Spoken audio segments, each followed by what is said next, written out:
en avant, n'a pu trouver que la force à opposer un peuple qui lui réclamait le respect. Vous avez perdu, ce faisant, à nous, hommes de droit, notre respect. Aujourd'hui, au Sénégal, un pouvoir a pris l'odeur et l'apparence de l'ambition frustrée, de la soumission au néant, qui donne l'impression, éphémèrement, de goûter à l'absolu. Ce pouvoir a fait le choix du cadavre, monsieur le procureur. Et vous avez décidé d'y accompagner. En vous attaquant à Ousmane Sonko, vous faites allégeance à la mort, contre ceux qui défendent la vie. Je suis venu vous dire, au nom de cet homme que vous avez décidé de faire emprisonner, que nous n'avons pas peur.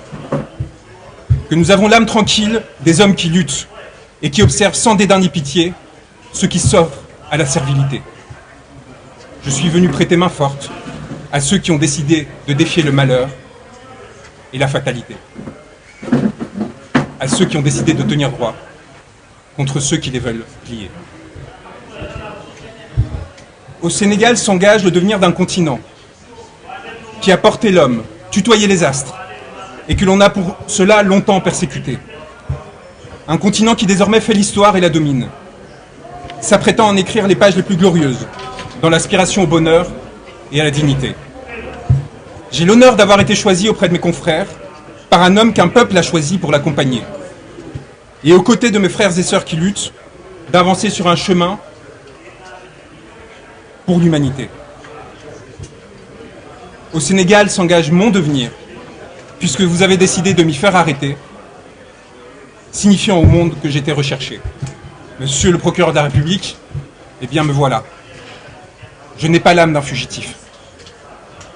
J'ai fait le serment de défendre un homme, Ousmane Sonko, dont le corps charrie les espoirs de tout un peuple et partant de toute l'humanité. J'ai fait le serment de défendre ceux qui, marchant depuis longtemps asservis, ont décidé de se lever.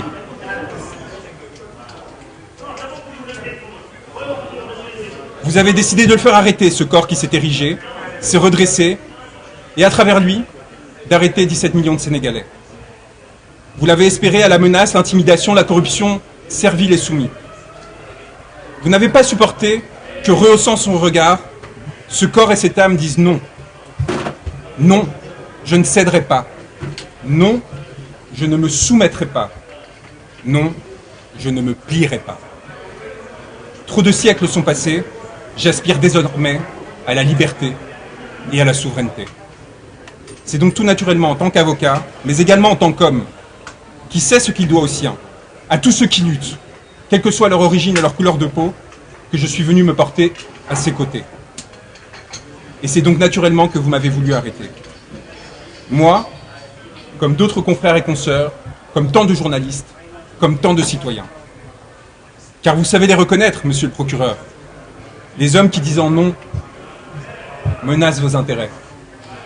Je suis venu vous le dire, monsieur, que vous pouvez arrêter un homme, et que vous ne pourrez rien contre la vague et le ressac qui viendront par la suite vous frapper.